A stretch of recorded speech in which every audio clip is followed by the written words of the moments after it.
ओम नमः शिवाय।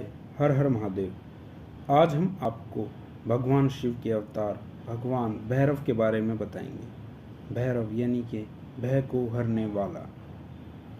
आइए अब हम आपको बताते हैं भगवान भैरव की उत्पत्ति कैसे हुई। शिव महापुराण में वर्णित कथा में भगवान भैरव का उल्लेख मिलता है। भगवान विष्णु एवं भगवान ब्रह्मा जी में इस बात को लेकर एक बार विवाद हो गया कि संसार की श्रेष्ठ रचना किसने की है। ब्रह्मा जी ने अहंकारवश स्वयं को श्रेष्ठ बताया। विष्णु जी यह जवाब सुनकर अत्यंत क्रोधित हुए और उन्होंने चारों वेदों ऋग्वेद, सामवेद, यजुर्वेद और अथर्ववेद से इसका उत्तर जानना चाहा। चारों वेदों द्वारा शिव को ही श्रेष्ठ रचना कर बताया गया। वेदों के अनुसार सभी देव, मनुष्य, भूत, योगिनी, पिशाच जिनकी आराधना करते हैं वो भगवान शिव ही सबसे श्रेष्ठ हैं, जो सबसे जल्दी भक्ति से अपने भक्तों की भक्ति से प्रसन्न होकर भक्तों को पाप मुक्त कर कर उनको कल्याण कर देते हैं। वो त्र्यंबक यानी भगवान शिव ही सबसे श्रेष्ठ हैं। यह सुनकर ब्रह्मा जी अहंकारवश जोर जोर से हंसने लगे। इतने में दिव्य प्रकाश के रूप में महादेव वहां आ गए। शिव को देखकर ब्रह्मा जी का पांचवा सिर क्रोध की अग्नि में जलने लगा। उसी समय शिव ने अपने अवतार की एक रचना की और उसे काल नाम देकर कहा कि ये काल यानी मृत्यु का राजा है। यही भैरव अवतार था। क्रोध से जलते ब्रह्मा के सिर को भैरव ने अपनी उंगली के नाखून से अलग कर दिया। इसके बाद भगवान शिव ने भैरव को सभी तीर्थ स्थानों पर जाने को कहा ताकि उन्हें ब्रह्म हत्या के पाप से मुक्ति मिल सके। ब्रह्मा का कटा सिर हाथ में लेकर भैरव हर तीर्थ पर गए और नदी में स्नान किया।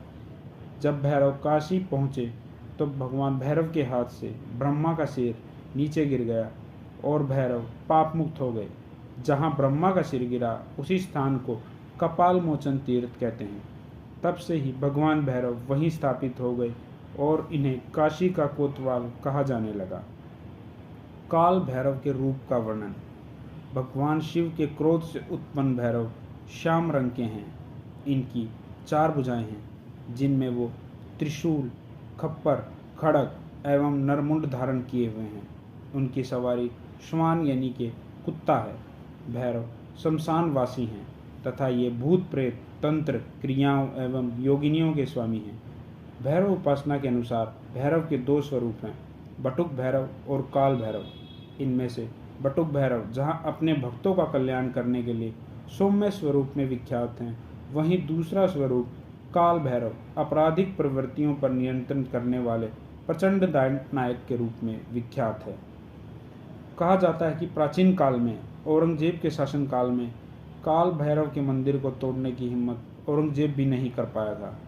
मान्यता है कि औरंगजेब के शासनकाल में जब काशी विश्वनाथ मंदिर को तोड़ा गया तब काल भैरव मंदिर पूरी तरह अछूता बना रहा था। मान्यता के अनुसार काल भैरव का मंदिर तोड़ने के लिए जब औरंगजेब के सैनिक मंदिर के निकट पहुंचे तो अचानक पागल कुत्तों का एक समूह कहीं से निकल पड़ा और उन कुत्तों ने जिन जिन सैनिकों को काटा वे तुरंत पागल हो गए और फिर स्वयं अपने ही साथियों को उन्होंने काटना शुरू कर दिया। ऐसे में औरंगजेब को अपनी जान बचाकर भागने के लिए विवश होना पड़ा था। उसने अपने अंगरक्षकों द्वारा अपने ही सैनिकों को सिर्फ इसलिए मरवा दिया था ताकि पागल होते सैनिकों का सिलसिला कहीं खुद उसके पास ना आ जाए और उसकी जान न ले ले। भैरव की उपासना। आइए अब हम आपको बताते हैं कि भैरव की उपासना कैसे की जाती है। दंडनायक के रूप में विख्यात भैरव, इनकी पूजा मार्गशीर्ष मास की कृष्ण पक्ष की अष्टमी तिथि को काल भैरव जयंती मनाई जाती है। इसके अलावा हर माह के कृष्ण पक्ष की अष्टमी तिथि को कलाष्टमी का व्रत भी किया जाता है। रविवार के दिन भी इनकी पूजा की जाती है। धार्मिक मान्यता के अनुसार जो व्यक्ति काल भैरव जयंती के दिन इनकी पूजा करता है उसे भय से मुक्ति मिल जाती है।